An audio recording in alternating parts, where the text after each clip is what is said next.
खास प्लानिंग से किया गया। इस पूरे मामले को गुप्त रखने की हिदायत भी राजू लंबू ने इस दौरान दी।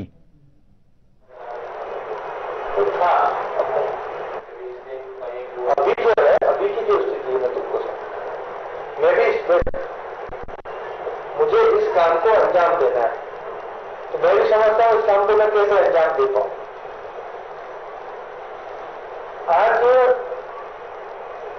आसाराम के ऊपर संदेश में टाइप कर रखा है मामला, एक अखबार वाले उसका डायरेक्ट इन्वॉल्व है, ठीक है। आज इसके भी केस में वो मेरे को पूरा सपोर्ट करेगा, ठीक है। वो पूरी डिटेल स्टोरी वो देगा, ऐसे इसकी तांत्रिक की थी, और FIR भी देगा, एफिडेविट भी देगा, सब कुछ जानकारी देगा। उसके पीछे रास्ता ही नहीं रहेगा, पीछे बात क्या बात। और मैं चाहता हूं एफिडेविट और FIR वो गुप्त,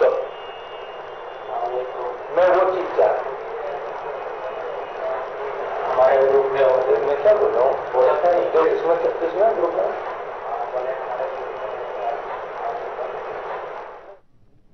जी हाँ, हम आपको दिखा रहे हैं किस तरीके से एक इतनी बड़ी साजिश का पर्दाफाश किया गया है। किस तरीके से यह शख्स राजू लंबू नाम का यह शख्स जो आसाराम बापूजी के साथ 20 सालों तक उनके साथ जुड़ा रहा और उसके बाद उनको बदनाम करने की तमाम जो कोशिशें होती हैं वो की मीडिया में और जुडिशरी को अखबार का सहारा लेकर किस तरीके से बदनाम करने की कोशिश की। इस पूरे मामले में ये जो खुलासा हम आपको खुलासा दिखा रहे हैं, जो सीडी हमने आपको दिखाई और जो वो सारी बातें आपको सुनाई जो राजू लंबू ने खुद एडमिट किया है कैमरे के सामने कि उसने किस तरीके से बापू को बदनाम करने की कोशिश की, किस तरीके से पूरी साजिश जो है उस रची। इस पूरे मामले में हमारे वरिष्ठ सहयोगी ज्ञानेंद्र बड़तरिया फोन लाइन पे हमारे साथ जुड़े हैं। जी ज्ञानेंद्र जी, इस पूरे मामले को देखकर आप क्या कहना चाहेंगे? देखिए, ये एक बहुत महत्वपूर्ण पहलू है, एक बहुत महत्वपूर्ण पहलू सामने आया है। आसाराम बापू पर जितने भी आरोप लग रहे थे उनके पीछे जो कॉन्स्पिरेसी है वो अब सामने आ गया है। तो मेरे विचार से ये हाई टाइम है, ये बिल्कुल सटीक टाइम है कि इस मामले को पुलिस इस पर ध्यान में ले और इसको तुरंत एक कार्रवाई शुरू की जानी चाहिए।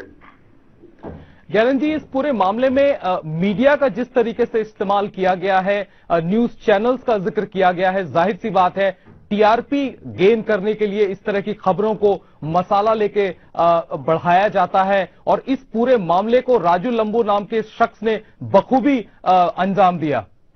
देखिए मनोज जी, मैं ये कहने की स्थिति में हूँ, मैं ये पूरी जिम्मेदारी से कहता हूँ ये बात कि मीडिया को जो इस्तेमाल करने की जनरल सी एक बात हमको लगती है, वो बात उतनी सरल नहीं है।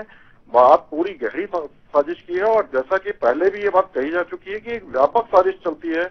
उस व्यापक साजिश में कई सारे होते हैं और मीडिया उनमें से एक प्लेयर है, वो विलिंग प्लेयर है और सिर्फ टीआरपी का खेल नहीं है। एक बात। दूसरी बात, इस साजिश के पहलू जैसा कि पहले एक दो बार ये बात कही गई कि किस तरह से कांची मठ के शंकराचार्य को मर्डर के केस में घेरने की कोशिश की गई जी, किस तरह से उड़ीसा की घटनाएं घटी और उनको कैसे पेंट किया गया, किस तरह से केरल की घटनाएं घटी उनको कैसे पेंट किया गया, किस तरह आसाराम बापू पर आरोप लगाए गए और उनको किस तरह पेश किया गया। तो ये सब एक व्यापक साजिश का हिस्सा नजर आती है, ना कि ये सिर्फ एक छोटी मोटी बात है कि कोई एक कहीं से किसी ने आरोप लगा दिया और मीडिया ने टीआरपी के लिए उठा लिया। वो टीआरपी वाली बात सतह पर उतनी सरल नजर आती है पर वास्तव में बात काफी गहरी गई हुई है और ये एक व्यापक साजिश का हिस्सा है। मैं ऐसा बहुत स्पष्ट तौर पर मानता हूँ। मनोज ज्ञानेंद्र जी, आपको लगता है ये शख्स जो तकरीबन 20 साल रहा बापूजी के साथ उनके आश्रम में और हर बारीकियों को जानता था, उसका बखूबी इस्तेमाल किया एक साजिश के तहत, लेकिन बापूजी ने लगता है शायद बहुत ज्यादा भरोसा किया इस शख्स पे? देखिए, मैं फिर वही बात कहना चाहता हूँ, हमें प्राइमा फेसी ऐसा लगता है, पहली नजर में ऐसा लगता है कि एक शख्स कोई भी था, राजू लंबू था या कोई भी XYZ कोई भी व्यक्ति हो, वो 20 वर्ष तक साथ था, अचानक वो बाहर हो गया, उसके मन में एक रिवेंज वाली फीलिंग आई और लिहाजा उसने कॉन्स्पिरेसी रचना शुरू कर दी। पर मैं फिर कहता हूँ बात उतनी सरल नहीं है। सरल बात यह है कि राजू लंबू का आविष्कार किसने किया, राजू लंबू को किसने क्रिएट किया, किसने उसको ये समझाया कि भाई तुझे ऐसे ऐसे करना है और इस तरह से तू एक साजिश कर। फिर साजिश क्यों कर, जैसा कि बहुत सीधी सी बात है कि इस तरह की साजिशें करने में भी बहुत पैसा लगता है, बहुत समय लगता है, बहुत सारे लोग लगते हैं। तो वो सब लोग कौन है? ये एक व्यापक साजिश है।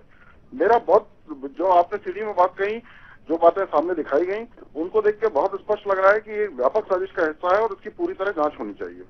बिल्कुल ज्ञानंद जी, आपका बिल्कुल कहना सही है। ये एक व्यापक साजिश है, ये इतनी छोटी चीज नहीं है जो सामने से दिख रही है। इसमें सिर्फ राजू लंबू नाम का शख्स नहीं है जो दिखाई दे रहा है कैमरे के सामने, जो बहुत सारी बातें एडमिट कर रहा है। ज्ञानंद जी, आप हमारे से बात करने के लिए आपका बहुत बहुत धन्यवाद।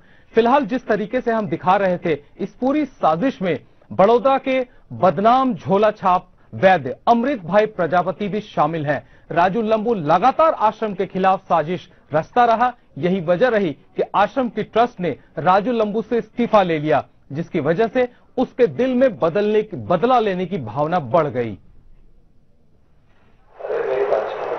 मैं वो बच्चा काम करूंगा, मैं अपने देश में बुला के चलूंगा।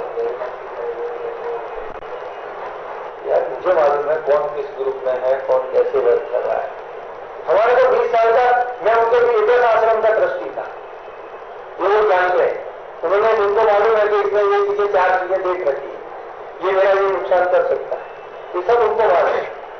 इसलिए मैं उनके लिए कहती हूँ, तुम क्या करेंगे? तो तुम खड़ा रहे, को पहचान भी नहीं जाएंगे ये आश्रम में रहता था, ऐसा क्या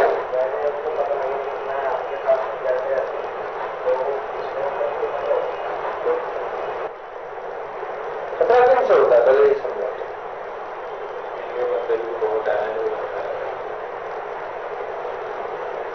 तो अभी केस की बारीकी को कुछ भी नहीं समझो, और कोई उतावला है तो 2 ही दिन हुए यार, 2 दिन में ऐसे तुम उतावले हो जाओगे तो बात तो कर सकते हैं। हाँ, ये बिल्कुल कर सकते हो। मैं तो तुमको बता रहा हूँ, मैंने इसलिए कहा टाइम लेके आया, उतावल में मैं कोई काम नहीं करता। अमृत भाई उतावल में काम करता है, मैं उतावल में नहीं काम करता। तो बहुत सोच समझ के एक एक कदम फूक फूक के 4 जगह मेरे जो है मिलने वाले, जो जुडिशियरी में है, जो इस लाइन के महामहिम है, उनसे सलाह लेके एक एक कदम कदम पे फिर बढ़ता हूँ। पहले टाइम जाना जाए, जहाँ हमारे को 2005 से 2008 हो गया, 3 साल चले गए, कौन सी हमने कंप्लेंट नहीं की, तो 3 दिन बाद हो जाएगी, क्या हो जाए? कुछ हो जाने वाला है?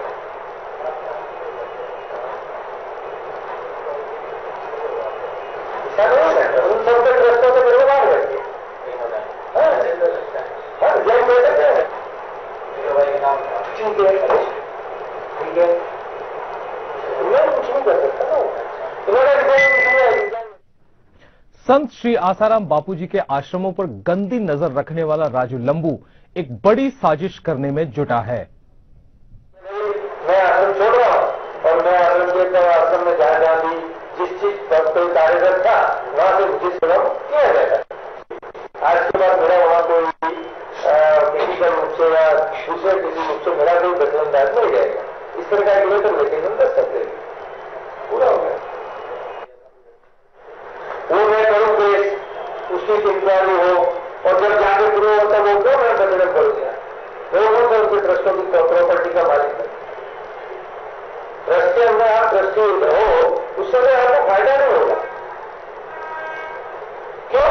कि ट्रस्ट की प्रॉपर्टी ऑलवेज सरकारी प्रॉपर्टी, उसको आप बोल ही नहीं सकते। जब आप ट्रस्ट को बेच नहीं सकते तो क्या कर लोगे, क्या लड़के लोगे उसको? इनके बाद सरकार प्रॉपर्टी ले लेगी, गवर्नमेंट प्रॉपर्टी। ये मंदिर जो पुराना होता है वो किसके हो जाए? ये मंदिर को दिखाया बराबर, और वो उससे संभले नहीं। और लोकल लोग, जैसे अभी पूरे आश्रम हिंदुस्तान में 100 आश्रम में 50 आश्रम ऐसे हैं जहां कोई इनके संभालने वाला नहीं होगा, तो क्या होगा? गवर्नमेंट क्या करेगी? उसको बंदी बन गई, और जमीन तो सरकारी हो गई ना, या ट्रस्ट की है, ट्रस्ट का कोई मालिक नहीं है तो उसका मालिक सरकार है। समिति वाले क्या करेंगे? उनके राइट्स ही नहीं है उनके पास, उसका कोई अंदर इन्वॉल्वमेंट ही नहीं है। पेपर जो 5 ट्रस्टी उनमें से आधार मर गया, नया कहीं चला गया, सुरेश कहीं अलग बैठा है, कोई अलग बैठा हुआ, कोई आदमी है नहीं जो ट्रस्ट की लिस्ट में था, तो क्या करोगे आप? पूरा हो जाएगा।